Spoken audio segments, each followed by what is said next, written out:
It was 6:12 a.m. when I watched in disbelief as two beige Ford F-150s pulled straight into my open garage.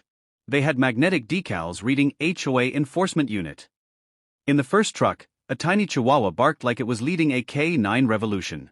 In the second, HOA President Patricia Holbrook was applying lipstick while listening to a self-help audiobook. That's when my grandfather, Earl, a World War II veteran, shuffled out in his fuzzy slippers. He took one look at the situation, pressed the garage door remote, and watched it slam shut, with Patricia still inside. Earl calmly locked it from the outside and dialed 911. "Yes, officers," he said, smooth as aged whiskey. "I believe there's been a hostage situation at 4729 Maple Ridge Drive. But don't worry, it's entirely voluntary on their part." I'm David, a software developer whose only crime was politely declining to join Patricia's optional HOA, which immediately made me a rogue element threatening the fabric of our community standards.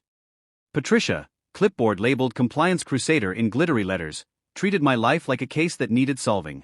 The harassment escalated from anonymous notices about my mailbox to drone flyovers piloted by her teenage son.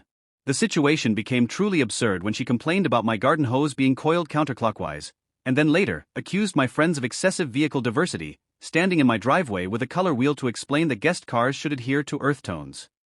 When my garage door mysteriously stopped locking, I delayed fixing it. And that oversight was all the opening Patricia needed. Inside my garage, Patricia had set up a folding table with laminated HOA bylaws, a printer, and a portable command center. She was sipping kombucha from a mason jar bedazzled with HOA President.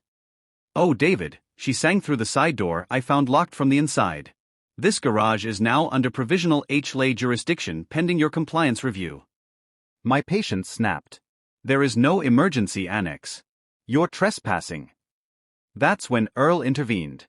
"We're securing our property from trespassers who refuse to leave," he declared, pressing the button to trap her, Keith, her napping assistant, the two trucks, and Lieutenant Snuffles, the Chihuahua. We could hear Patricia pounding on the door, her shouts shifting from imperious demands to nervous bargaining. Earl and I pulled up lawn chairs and waited, comfortably sipping our tea. The police arrived in 12 minutes. Officer Chan and Officer Ramirez listened in disbelief as we showed them the texts and the security footage of the 6 a.m. invasion. Officer Ramirez called through the door. Patricia emerged like a general who'd lost the war but hadn't received the memo. Her hair was frizzed, her makeup smeared, and she was dusted in garden lime from a bag she'd knocked over. "I have documentation," she insisted, brushing lime powder off her navy blazer. "This property falls under HOA emergency provisions due to his unauthorized greenhouse and his trash can placement being 7 inches off regulation." Officer Chun interrupted gently, "Ma'am, does Mr. David pay HOA dues?" "Well, no. But did you have permission to enter his garage?" Patricia sputtered, "Permission? I'm the HOA president. I have implied consent." Officer Ramirez put his notepad away. "Ma'am, what you're describing is breaking and entering, criminal trespass, and potentially false imprisonment of yourself." I firmly pressed charges. As the officers led Patricia to the cruiser, she shrieked about a conspiracy and how the neighborhood would descend into chaos without her to measure fence picket spacing.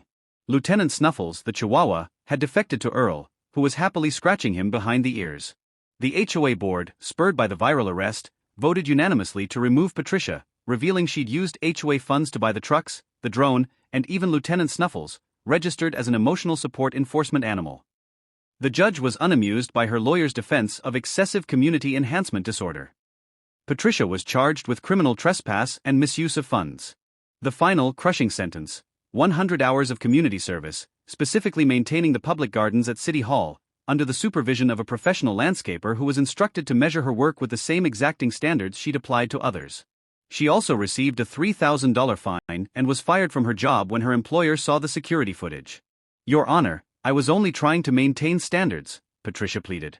The judge's response was swift. "Holbrook, there's a difference between maintaining standards and criminal behavior." Court dismissed.